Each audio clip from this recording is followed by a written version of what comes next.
Kumusta ang lahat for today's video mga kapares? Gulay-gulay, pampahaba ng buhay. Pero magkarne-karne din tayo, baka di na raw tayo mamatay. Kaya eto nga, ang isasahog natin sa ating gulay ay hipon. Meron po tayo dyan patola, sitaw at saluyot. Sus ko po, napakasarap po nito sa mga may hilig din po sa gulay. Kaya tara, samahan nyo ako dito mga kapares. At magprito rin tayo ng isda dahil masarap din tong i-partner sa ating gulay. At kung fanatiko ka sa mga gulay, eto, subukan mo to, sigurado magugustuhan mo to mga kapares.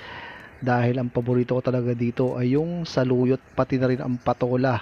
At napakabilis lang din tong lutuin sa mga nagmamadali at sa mga nagkakaedad talaga, ito talaga yung gusto nila. Wala nang mantika, diretso luto na to.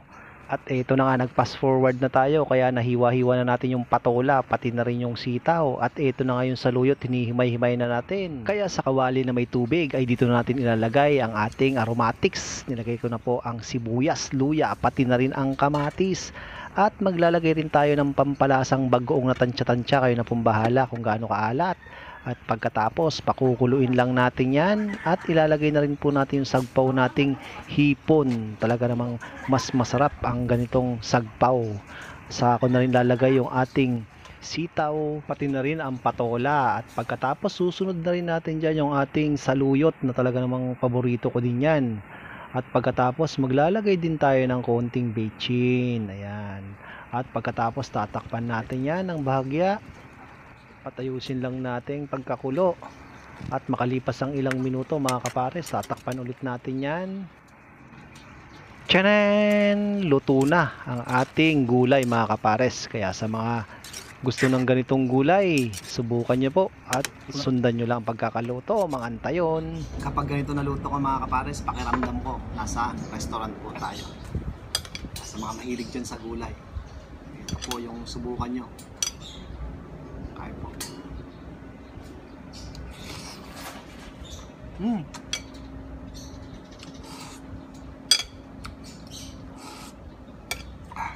Panalo.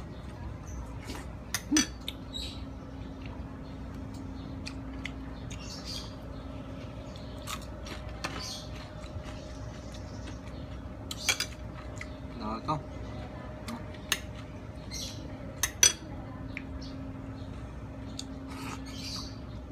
Saluyot.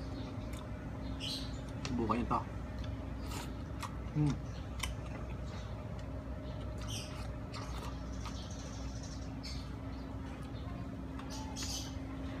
Panalo.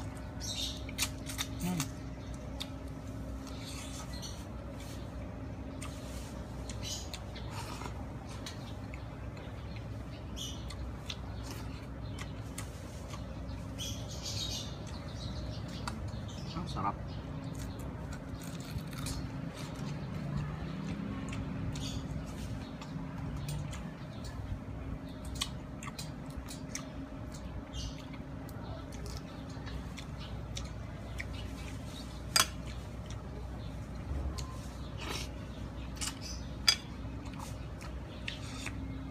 Masarap pati ng sabaw.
Sabaw.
Abisol. Bukan yung tama ka pares. Napakasarap talaga.